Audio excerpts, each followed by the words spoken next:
I'm Cheryl Underwood Lauder, mostly known as Cheryl Lauder. And I was born and raised in western Oklahoma and loved horses from the first time I saw one when I was about 2 years old. When I was 12, my parents got me my first horse, and I've just been horse crazy all my life. My first horse, I could only ride it bareback, and it ran off with me a lot. And I'd stay on until it finally got tired and quit. And then I wanted to move into like maybe barrel racing. We were a big rodeo town. So I was the queen of the roundup club, and then I got started in some rodeo queen contests that we went all over Texas Panhandle and western Oklahoma and rode at rodeos in the parades and grand entries. So that was just really fun. Then when I went to college, I wanted to be able to make a living for myself where I could afford to keep a horse. Then while I was working, a mutual friend introduced me to my first husband, who was into racing horses. And he asked if I wanted to come and gallop some horses for him. I thought, yeah, that would be really fun. I'd like that. But I just started learning to ride the race horses, gallop horses, and we'd go work them out at, a nearby track. And I don't know, he was in the hospital work. He was a radiology tech. So we had all that medical in common. And after a while, his wife had divorced him, and he had shown a lot of halter horses and done real well. And he had jockeyed some when he was a young man. So it just kind of fit together. So we got married. And then, I would ride races. At the time, there weren't that many women riding races, so we just usually would have to go into the restroom in the office of the racing track to change and then go be in the jockey room,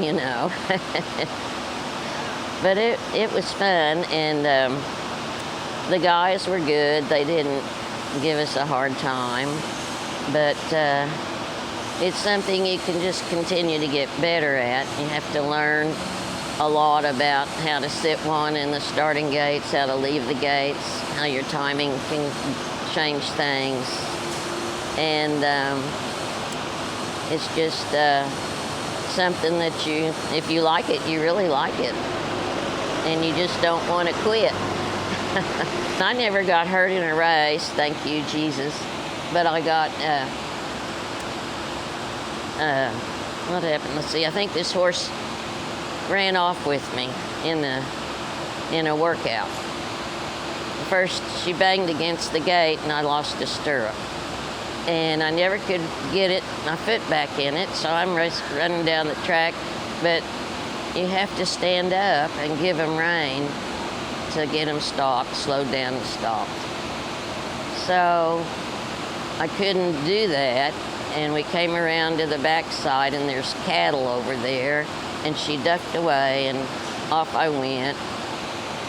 And I broke my collarbone, and so I got back up and went over to the truck and told my husband, get somebody else to work the horses we had left, and then we went home. And then we went to the emergency room, and at the time my husband still worked at an x-ray there. And the person on duty came in and said, "Oh, Doyle, you want to do this?" So he x-rayed my collarbone. and my foot. I had a broken bone in my foot. So we had a horse that was a little difficult in the starting gate, and he would sling his head some, and he slammed his head kind of over to the side, and at the time, Doyle said, I think he broke my hand, because he would hold him in the gate, you know, and I just ignored him, because I was not thinking about him. And when we won the race, and then I came back around to get in saddle, he says, my hand is killing me, and I said, oh, what happened? It's just goofy stuff, you know. One time another horse reared up in the starting gate. This was at a bush track, we called them, which are just practice tracks. And we had a string and a flipping halter. And he cut the end of my husband's finger off because he reared up while he had that string on his finger. And so he just said, well, let's go on, you know. And when we got through that race, I said, let me go get you some ice. And went to the concession stand and got him a ball of ice bag, and we wrapped it in a big towel. And then I said, well, you'll probably need a tetanus shot. And we got home and unloaded the horses and put him up, and then took him to St. Francis at Tulsa, and he had to have a hand surgeon come and fix it. One time I had a pony horse there that I had used to ride in races, and every time the bugler came out to play the call to the post, my horse would just start bouncing, boing, boing, boing. So usually the jockey, when Doyle would hand me the horse, the jockey would say, I think we need to trade horses, you know. So then I said, oh, he'll be all right, and we'd get going, and he'd just calm down. But one time, the outrider told me, don't bring that horse back until you school him of a morning. Everything's about getting horses approved by the starter, having a fast enough workout time, and I guess the pony horses have to behave. So that was fine, because I knew he'd do fine of a morning, because they don't play the call to the post. Oh, we just had a lot of fun, a lot of good memories, and won some big races and set some track records. Made finals in the big ones like the Hopes and Dreams Futurity, one that we owned and raised, had done that, and he was not doing good in his first races. And another one that we didn't own was. And we were going to race the client's horse at Will Rogers Downs, and take our horse to Blue Ribbon. And I told my husband, I said, I don't know why we're wasting time taking this horse to Blue Ribbon when we can take a real racehorse over to Will Rogers. And I'll be darned if that horse didn't win his trial and set the second fastest time to that futurity we were in at Blue Ribbon. And I think it was the pep talk I gave him and his dam. I mentioned something about dog food and the whole family unit. So, yeah, he was good. He was a real good horse after that. We made a lot of big races at Blue Ribbon and at Remington Park. Had, I think, 2 or 3 horses with new track records at Remington Park. So there was one called Easy Dimension that he was just really solid. He really tried every time. And another one, Diamond Pizzazz.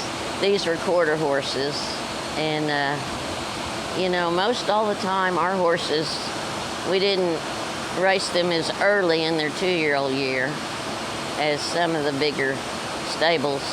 And so they just continue to get better and finish their races better and stay more sound as the year went on. I wanted a new pony horse. And at the time, I really wanted a gray horse, and I couldn't find one. And this one lady was trying to help me. I wanted something that had not raced. And she said, well, do you like buckskins? And I said, well, I guess I do. So I went to try this buckskin horse, and he was, you know, the brokest horse I'd ever ridden before. And he had been trained for a reining futurity, but then he kind of ran off with the rider in the pen.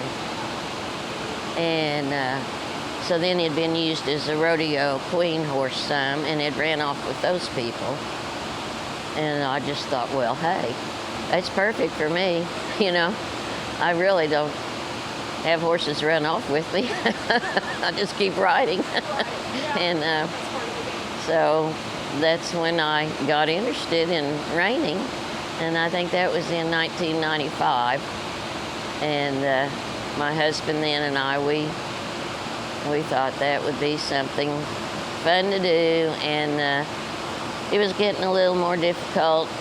I was still working, and he had retired, and just to get enough good help for the race horses. So we were kind of backing out of that, and got interested in watching reining. And, you know, it just looked easy, like I can go ride in circles, you know. But anyway, there's a lot more to it. It's totally opposite as far as anything you do on your riding. So anyway, we started kind of taking him to some open shows. My husband at the time he had won a lot of halter classes, and he knew some people, you know, of course, in the quarter horse world. And of course he had done mostly just either showing at halter or the racing.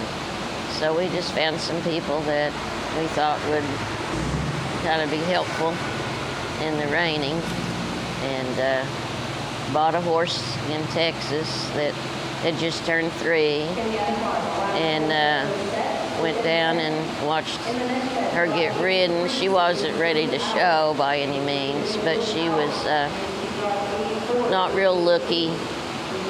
I just thought she had a good mind, and we bought her, and I still got her. She's 25. And so we got into, you know, learning how to do reining with her. She was bred for that, so that worked out good. And we got acquainted with Jody Brainerd and Chris Ferguson, who was in Oklahoma at the time. Now he went back to Canada, but he had worked for Dale Hendricks, and then my husband now, Sherm, he had shown in reining as a kid when he was growing up, and he, after his wife died, wanted to get back into it. So when I met him, he had just bought 2 reiners, one from Dean Latimer and one from Jody Brainerd. So he was already back into it. It's 2 different types of worlds, you know, but it's all still people that love horses and want to be around them and take care of them, and they're competitive. And really the horses are so amazing, both in racing and in reining, that you can't help but admire how athletic and smart they are. Just to think, a creature like that can feel the slightest little pressure and everything. And to me, quarter horses are much faster learners than thoroughbreds. We really enjoy, Sherm and I, coming to the horse shows, and we enjoy all the people. We've made so many good friends, and everybody seems so helpful, and it's just a great group of people to be with. And NRHA is a great organization, so we've just enjoyed it and hope to keep doing it as long as we're able.